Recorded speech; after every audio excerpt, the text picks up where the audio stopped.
Mr. Chairman. Thank you, Senator King. Senator Tuberville, please. Thank you, Mr. Chairman. Thanks for being here today. Just follow up a little bit on Senator King here, the direction he was going.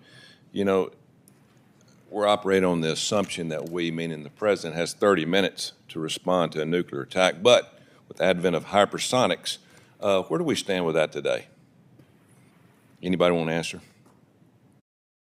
Perhaps, Senator, I'll just add one remark, which is that ballistic missiles, ICBMs, are hypersonic.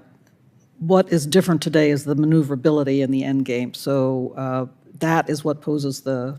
So in some ways, we're not facing a new threat because we have a hypersonic threat coming at us, but we are facing a new threat in the fact of this maneuverability. So I think that where the emphasis has to come is on resilience in our command and control system, particularly in our command and control system for the strategic nuclear forces. And Mr. Miller's already referred to that, but I really just wanted to underscore that message. Thank you.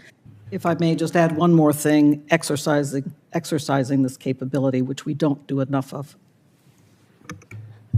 Senator, I just would like to add one comment here, which is we had discussed earlier with Senator Fisher the fractional orbital bombardment system, which has a hypersonic glide vehicle on the end of it, which is the problem that you have with no notice attack.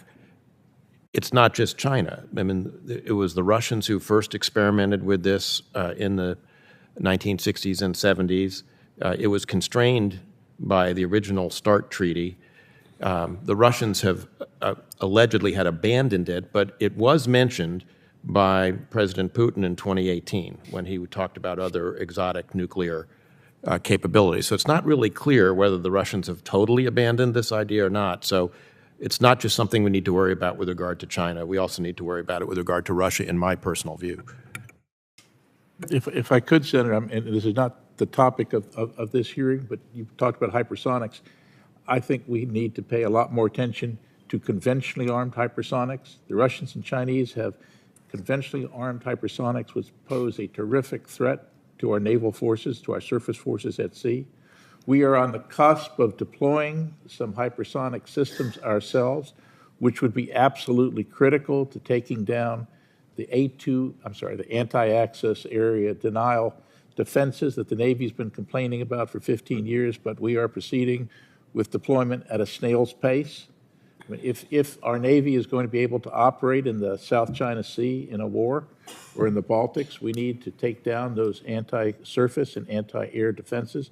And I think the committee in its own different work needs to look very much at those conventional hypersonic systems and to push the Pentagon to speed their deployment. Thank you.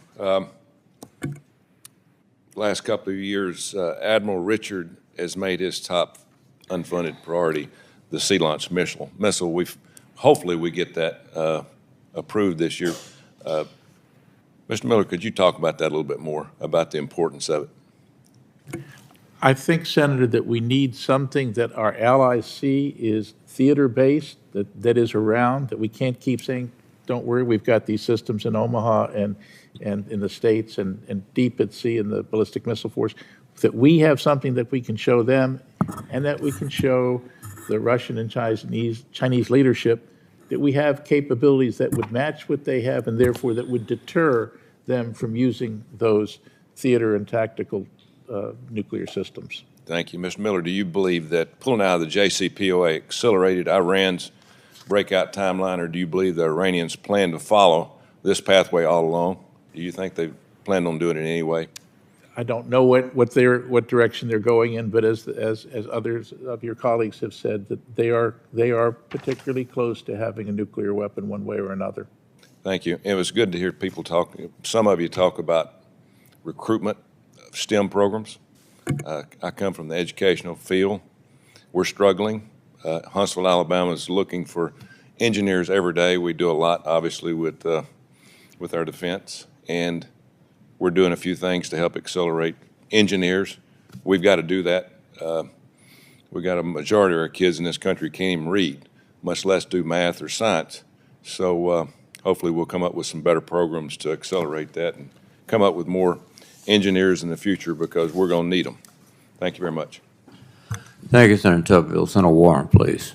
Thank you, Mr. Chairman. So there is no question that we are confronting a challenging